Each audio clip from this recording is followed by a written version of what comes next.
ध्रुव बाहर खड़े होकर उस डॉक्टर को देखने की कोशिश कर रहा था, लेकिन उस डॉक्टर के सफेद कपड़ों के अलावा ध्रुव को और कुछ अच्छे से नहीं दिख पाया। फिर जैसे जैसे भीड़ छटनी शुरू हुई तो ध्रुव को उस परी डॉक्टर का चेहरा भी देखने को मिल गया। वो खूबसूरत लड़की सफेद रंग के कपड़े पहने हुई थी और उसकी मुस्कुराहट उसके चेहरे पर 4 चांद लगाने का काम कर रही थी। फिर ध्रुव की नजर उसके चेहरे से नीचे जाते हुए उसकी कमर पर पड़ी, जो काफी पतली थी और जिस पर एक हरे रंग का बेल्ट था। वैसे तो ध्रुव जितनी भी लड़कियों को जानता था उनमें से सबसे खूबसूरत इरा थी, लेकिन चाहे वो इरा हो या फिर सायरा या फिर सानवी, ध्रुव ने देखा था कि हर किसी में कुछ खास बात जरूर थी।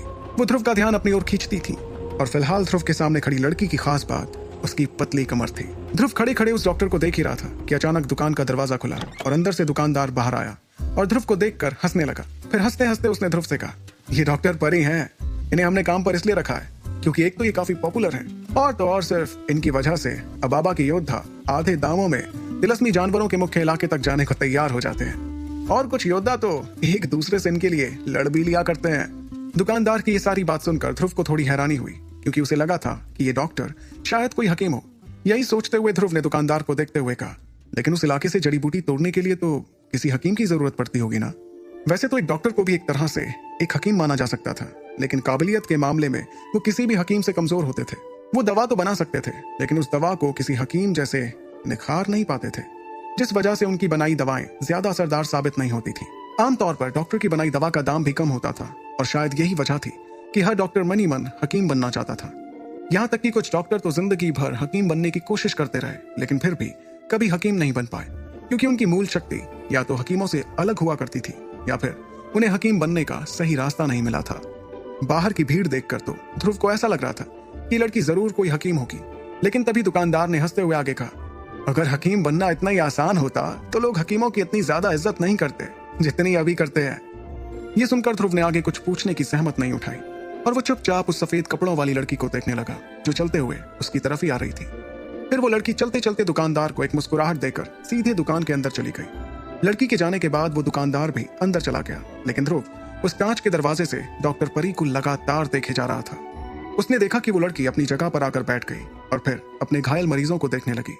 मरहम पट्टी करते हुए डॉक्टर परी मुस्कुरा रही थी, जिसे देखकर ध्रुव के चेहरे पर भी एक मुस्कुराहट आ गई, क्योंकि आखिरकार ध्रुव को समझ आ गया था कि सारे योद्धा इस डॉक्टर को इतना पसंद क्यों करते थे। इसके बाद ध्रुव मुस्कुराते हुए पलट कर वहां से जाने लगा।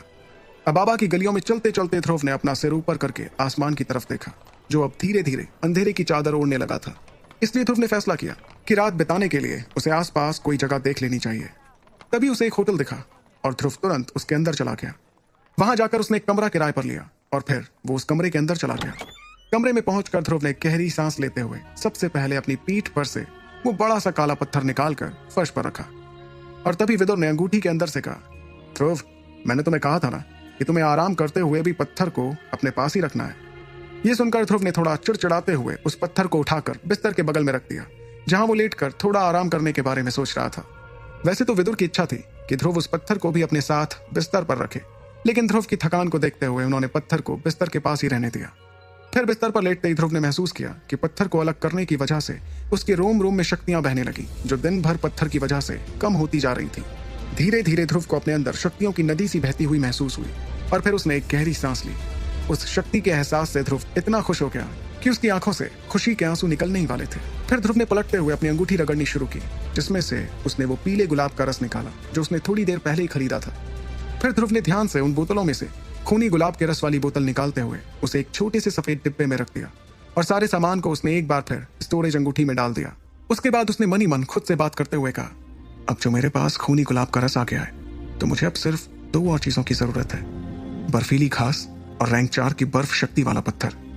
अगर मुझे ये दोनों भी मिल जाते हैं तो मैं आराम से खूनी गुलाब वाली गोली बना सकता हूँ। मुझे जल्द से जल्द दवा तैयार करनी होगी, क्योंकि मेरे पास ज्यादा वक्त नहीं बचा है और शायद इसलिए सामान ढूंढने में मैं ज्यादा देर नहीं कर सकता। आचार्य, दिव्य रोशनी को काबू में करना आखिर इतना कठिन क्यों है? उसके सवाल पर विदुर ने कोई जवाब नहीं दिया। ये देखकर ध्रुव धीरे धीरे दवा के बारे में सोचते हुए चैन की नींद सो गया। उसके बाद रात ढलती गई और अगले दिन सूरज आसमान में आकर चारों ओर रोशनी फैला चुका था। खिड़की से आती धूप सीधे ध्रुव की आंखों पर पड़ी और उसने धीरे धीरे अपनी आंखें खोली। कुछ दिन बिस्तर पर ना सोने की वजह से ध्रुव अब नींद से उठकर अलसाता नहीं था और रात की अच्छी नींद ने उसके पिछले दिन भर की थकान को पूरी तरह से गायब कर दिया था। और फिलहाल उसे अपने शरीर में चुस्ती महसूस होने लगी।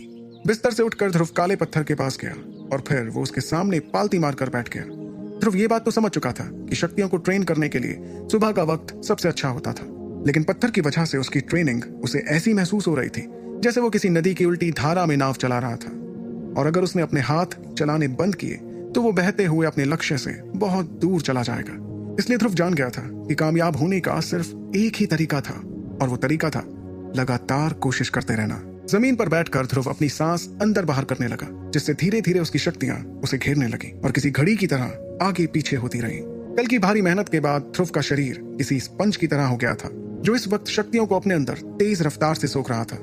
ध्रुव अपनी सांस की मदद से और ज्यादा शक्ति अंदर ले पा रहा था। फिर ध्रुव ने अपनी शक्तियों को मिलाकर अपने अंदर शक्तियों का एक छोटा सा बवंडर बनाना शुरू किया, और इस तरह से उसकी ट्रेनिंग तकरीबन 1 घंटे तक चलती रही। फिर जब सूरज की रोशनी पूरे कमरे में फैल गई तो ध्रुव ने रुकने का फैसला किया और सांस बाहर छोड़ते हुए उसने अपनी आंखें खोली। उसके बाद ध्रुव ने अपनी शक्ति को महसूस करते हुए खुद से कहा, इस रफ्तार से तो मैं 6 महीने में ही एक और सितारा हासिल कर लूंगा। आचार्य बिल्कुल ठीक कह रहे थे कि ये ट्रेनिंग बहुत कठिन जरूर है, लेकिन सबसे ज्यादा असरदार है। इतना कहकर ध्रुव खड़ा हुआ और उसने उठते ही अपनी हड्डियां चटकाई, और फिर सूरज की ओर देखते हुए ध्रुव ने कहा, आज मेरी मुलाकात शायद तिलस्मी जानवरों से होगी, क्योंकि आज मैं उनके इलाके में जाने वाला हूं। इतना कहकर ध्रुव ने जाकर अपना मुंह धोया और फिर बिस्तर के पास जाकर उसने उस बड़े काले पत्थर को देखा। फिर एक गहरी सांस लेते हुए उसने झुककर उस पत्थर के बड़े से टुकड़े को उठाया और फिर उसे अपनी पीठ पर बांधकर वो वहां से निकल पड़ा। ध्रुव को चलते चलते समझ आ रहा था कि अब उसे पत्थर के भार से पैर घसीटने की जरूरत नहीं पड़ रही थी। इस बारे में सोचते हुए उसके चेहरे पर एक मुस्कुराहट आ गई, लेकिन वो बहुत ज्यादा खुश नहीं हुआ, क्योंकि वो पत्थर अभी भी उसे बहुत भारी लग रहा था। ध्रुव काफी एक्साइटेड था, क्योंकि वो आज तिलस्मी जानवरों के पास जा रहा था। तिलस्मी जानवर, जो खास तौर पर मुख्य इलाके में ही मिलते थे, बहुत ही खतरनाक माने जाते थे, और मुख्य इलाके में अकेले चलने का मतलब था तिलस्मी जानवरों को हमले की दावत देना। इसलिए वहां जाने के लिए बहुत से योद्धाओं की जरूरत पड़ती थी। अगर बात करें ध्रुव की शक्तियों की, तो वो फिलहाल ज्यादा से ज्यादा किसी रैंक 1 के जानवर को संभाल सकता था, और इसलिए वो कभी मुख्य इलाके में अकेले नहीं जा पाएगा। लेकिन उसके पास इस वक्त एक अंगूठी थी, जिसमें छुपे विदुर अकेले ही ना जाने कितने जानवरों को संभाल सकते थे। मगर विदुर ने ट्रेनिंग के पहले दिन ही ध्रुव से कह दिया था कि जब तक ध्रुव की जान को खतरा नहीं होगा तब तक वो उसकी मदद नहीं करेंगे, फिर चाहे ध्रुव कितनी ही बड़ी मुसीबत में क्यों ना पड़ जाए। और इसलिए ध्रुव समझ गया था कि चाहे जितना खतरनाक जानवर उसके सामने आ जाए, उसे संभालना ध्रुव को ही पड़ेगा। इस बात से ध्रुव वैसे तो बहुत चिढ़ गया था, लेकिन चिढ़ने के अलावा वो ज्यादा कुछ कर भी नहीं पाया। ऐसा इसलिए क्योंकि उसे पता था कि विदुर उसे जानबूझकर खतरे में डालना चाह रहे थे, ताकि ध्रुव की ट्रेनिंग की रफ्तार बहुत ज्यादा हो जाए, जिससे वो और ज्यादा ताकतवर हो जाए। ऐसा कहा जाता है कि एक चील का बच्चा अगर हर वक्त अपनी माँ से ही लिपटा रहेगा तो वो उड़ना कभी नहीं सीख पाएगा, और शायद इसी वजह से वो आजादी जैसे खूबसूरत एहसास को महसूस नहीं कर पाएगा। लेकिन जब उसे गिरने का डर होगा तो वो डर के बावजूद उड़ने की कोशिश करेगा, तभी तो वो आसमान में उड़ान भर पाएगा। विदुर नहीं चाहते थे कि ध्रुव वो चील का बच्चा बने जो उससे हर वक्त लिपटा रहे। वो ध्रुव को उसकी असली ताकत समझाना चाह रहे थे। चलते चलते ध्रुव शहर के एक दूसरे छोर पर आ गया था, जिसके बाद मुख्य इलाका शुरू होने वाला था। ध्रुव ने शहर की सीमा पर जाकर देखा कि वहां बहुत से योद्धा इकट्ठा हुए थे। हर कोई किसी का नाम पुकार रहा था। उनकी आवाज में दर्द और आंखों में आंसू थे। योद्धाओं को देखकर ध्रुव समझ गया था कि ये लोग अपने किसी साथी को ढूंढ रहे होंगे, जो शायद मुख्य इलाके में जाकर वापस ही नहीं लौटा होगा। अबाबा शहर में योद्धाओं के 3 दल थे। पहला दल, जहाँ के योद्धा कठिन नियमों का पालन करते थे, और इस दल में 100 के आसपास योद्धा थे। इस दलों के योद्धा कम से कम एकलव्य रैंक के थे, और इस दल के लीडर महादक्ष रैंक के थे। ऐसा कहा जा सकता था कि तीनों दलों में पहला दल सबसे ताकतवर दल था। इसके बाद आता था दूसरा दल, जिसमें योद्धा आते जाते रहते थे, क्योंकि मिशन पूरा करने के बाद या तो कोई लापता हो जाता था या फिर कोई टूटी फूटी हालत में आया करता था। इसलिए इस दल के लोग एक दूसरे पर भरोसा भी नहीं करते थे, क्योंकि इसमें ज्यादातर लोग नए होते थे। और सबसे आखिरी में था तीसरा दल, जिसमें अकेले घूमते योद्धा अपने जैसे बाकी योद्धाओं के साथ इकट्ठा होकर मिशन पर जाया करते थे। फिलहाल ध्रुव जिस दल को देख रहा था वो योद्धाओं का दूसरा दल था। किनारे पर चुपचाप खड़े ध्रुव ने योद्धाओं को अच्छी तरह से देखा और सोचा कि वो कौन से योद्धाओं के साथ मुख्य इलाके में जा सकता था। ध्रुव इस बारे में लापरवाही इसलिए नहीं करना चाह रहा था क्योंकि मुख्य इलाके में बात जिंदगी और मौत पर आ जाया करती थी, और इसलिए उसके साथ काबिल योद्धा होना बहुत जरूरी था। ध्रुव योद्धाओं को गौर से देख ही रहा था कि अचानक उसे एक ऐलान सुनाई दिया। नील गुलाब दवा बाजार मुख्य इलाके में घुसने वाले हैं। उनके साथ डॉक्टर परी भी हैं, इसलिए जो भी योद्धा उनके साथ दवा का सामान लेने के लिए जाना चाहे वो जल्द से जल्द यहाँ आकर हमें बताएं। सिर्फ 50 लोगों की ही जगह है हमारे पास, और हाँ, हमें 2 सितारों से ऊपर के एकलव्य रैंक वालों की ही जरूरत है, इसलिए जल्दी करें। यह ऐलान सुनकर वहां मौजूद सभी योद्धा अचानक से चुप होकर एक दूसरे को देखने लगे। और जो एकलव्य योद्धा ये जानते थे कि वो 2 सितारों से ऊपर है, वो तुरंत भागते हुए नील गुलाब दवा बाजार के उस आदमी के पास गए। योद्धाओं को भागते देख ध्रुव के दिमाग में एक आइडिया आया और फिर वो भी भागकर दवा बाजार वाले आदमी के पास पहुंचा। ध्रुव ये जानता था कि इतने सारे योद्धाओं के होने पर कोई भी जानवर उस पर हमला करने की कोशिश भी नहीं करेगा, जिससे उसके जिंदा बचने के चांसेस और ज्यादा बढ़ जाएंगे। फिर बीच रास्ते जैसे कि ध्रुव को एक सुरक्षित जगह मिल जाती तो वो झुंड से अलग होकर अपनी मंजिल के लिए निकल पड़ता। इसलिए ध्रुव ने उस आदमी के पास पहुंचकर देखा कि वहां पहले से ही बहुत सारे योद्धा आ चुके थे। इससे ध्रुव को समझ आ गया था कि योद्धाओं को इकट्ठा करने में सचमुच डॉक्टर परी का नाम ही काफी था। लेकिन 50 लोगों की जरूरत के चलते भी वहां तकरीबन 70 से 80 लोग इकट्ठा हो गए थे, जो जगह के लिए एक दूसरे से झगड़ने भी लगे थे। अचानक होती झड़प के दौरान ध्रुव ने अपने शरीर को योद्धाओं के बीच से निकालते हुए और उनके तेज तर्रार हमलों से बचते हुए उसने अपने आप को सबसे आगे पहुंचा दिया। और तभी दवा बाजार के आदमी ने चिल्लाते हुए कहा, एक आखिरी योद्धा के लिए जगह बची है। वो आदमी ये कहकर मुस्कुराने लगा कि तभी उसे योद्धाओं की भीड़ में से एक लड़की की आवाज सुनाई दी, मैं चलूंगा आपके साथ अंदर। मर्दों के बीच एक लड़के की आवाज सुनकर वो आदमी हैरान हो गया, लेकिन फिर उसने जैसे ही ध्रुव को देखा तो उसने मुस्कुराते हुए कहा, लड़के तुमने शायद अच्छे से नहीं सुना, लेकिन हमें 2 सितारों वाले एकलव्यों की जरूरत है।